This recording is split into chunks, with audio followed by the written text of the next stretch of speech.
Assalamualaikum adik murid. Adakah anda sudah bersedia untuk belajar sejarah tingkatan 4? Kalau sudah, marilah kita sama-sama belajar. Sediakan buku dan pen.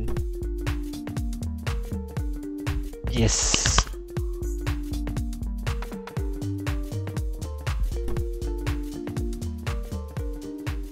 Selamat datang ke kelas sejarah tingkatan 4. Hari ini kita mempelajari bab 2, Kebangkitan Nasionalisme. Mari kita lihat dahulu objektif pembelajaran kita hari ini. Hari ini kita mempelajari subtopik ketiga, Perkembangan Nasionalisme di Asia. Perkembangan Nasionalisme di Asia. Kedatangan dan penjajahan kuasa Eropah di Asia mencetuskan kebangkitan nasionalisme seperti di India, China, Mesir, Empayar Uthmaniyah dan Jepun. Kita lihat dahulu perkembangan nasionalisme di India. Kita lihat pada peringkat awal. Pada peringkat awal, kebangkitan rakyat tempatan berlaku dalam dahagi India 1857. Ia merupakan titik tolak kepada perkembangan nasionalisme di India. Nasionalisme awal bercorak gerakan yang memberikan perhatian terhadap isu sosial agama. Brahmo Samaj dan Arya Samaj merupakan perubahan penting yang menggiatkan rasa kecintaan kepada budaya tempatan kesan daripada pengaruh barat. Kita lihat pula perkembangan pada penghujung abad ke-19. Pada penghujung abad ke-19, perkembangan pendidikan barat membawa kemunculan golongan intelektual yang memulakan gerakan nasionalisme lebih tersusun. Mereka menubuhkan persatuan politik untuk menyuarakan pandangan. Contohnya, Kongres Kebangsaan India atau Indian National Congress ataupun INC yang ditubuhkan pada 1885. Selain itu, terdapat juga Liga Muslim yang ditubuhkan pada 1906. Kita lihat pula perkembangan di India pada abad ke-20. Pada awal abad ke-20, muncul gerakan bersifat keras yang diketuai oleh nasionalis radikal seperti Bal Kandhar Tilak dan Bipin Chandra Pal. Mereka menggerakkan semangat penentangan secara militan terhadap British. Kita lihat pula perkembangan selepas Perang Dunia Pertama. Selepas Perang Dunia Pertama, India memperlihatkan dasar tidak bekerjasama dengan British. Tindakan ini diterajui oleh Mahatma Gandhi yang menjadikan Satyagраha, yang ini berpegang teguh kepada kebenaran.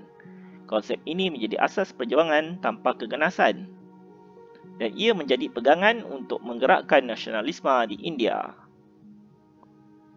Kita lihat pula perkembangan selepas Perang Dunia Kedua. Selepas Perang Dunia Kedua, INC dan Liga Muslim membentuk jawatan kuasa khas bagi merangka rancangan pembahagian India, iaitu negara India dan Pakistan pada 14 Ogos 1957.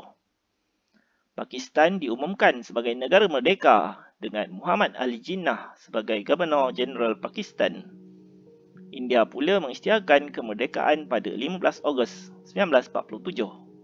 Jawaharlal Nehru dilantik sebagai Perdana Menteri pertama di India.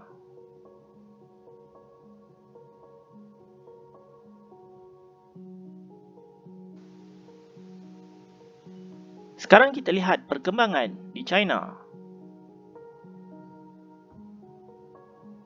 Nasionalisme di China bertujuan mengukuhkan peradaban China di kalangan orang Cina daripada ancaman penguasaan politik dan ekonomi oleh kuasa asing.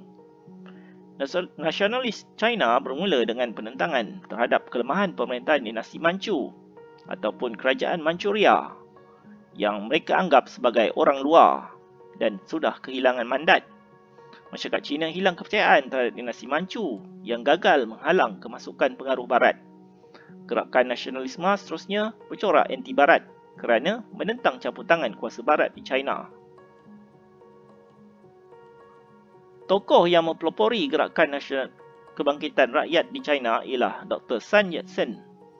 Beliau mengemukakan 3 prinsip rakyat, iaitu Sun Min Chui, sebagai ideologi perjuangan, iaitu nasionalisme, demokrasi dan kebajikan sosial. Prinsip tersebut menjadi asas kepada gerakan Revolusi China pada 1911, yang mana revolusi ini berjaya menumbangkan pemerintahan dinasti Manchu dan seterusnya memunculkan pemerintahan bercorak republik di China.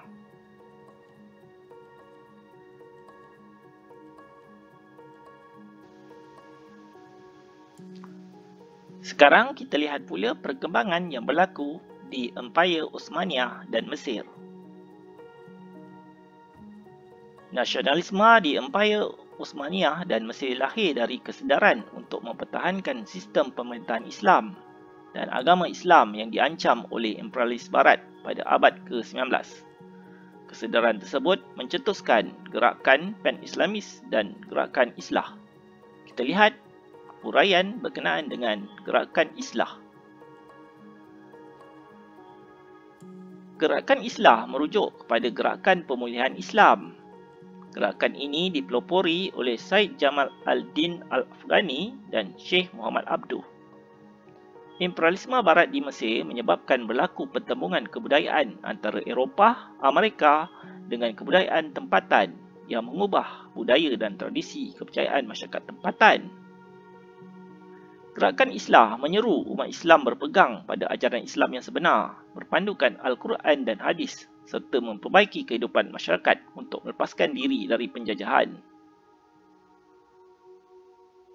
Kita lihat pula gerakan Pan-Islamis. Pada tahun 1883, Said Jamal al-Din al-Afghani menubuhkan kumpulan yang diberikan nama Al-Urwah Al-Wuthaqah, ikatan yang kuat. Kumpulan ini ditubuhkan untuk memperkuatkan rasa persaudaraan dan membawa umat Islam kepada kemajuan. Tubuhan ini telah menerbitkan akhbar Al-Urwah Al-Wuthaqah untuk menyebarkan idea Pan-Islamis, iaitu seruan penyatuan persaudaraan umat Islam di seluruh dunia untuk membangkitkan dan menghalang peluasan kuasa Barat.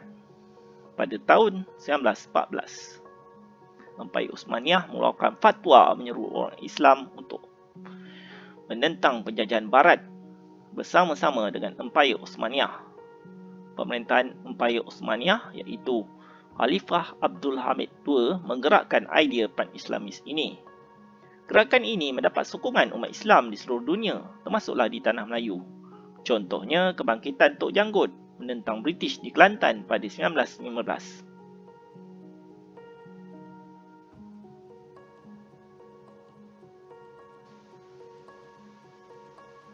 Sekarang kita lihat pula perkembangan nasionalisme di Jepun.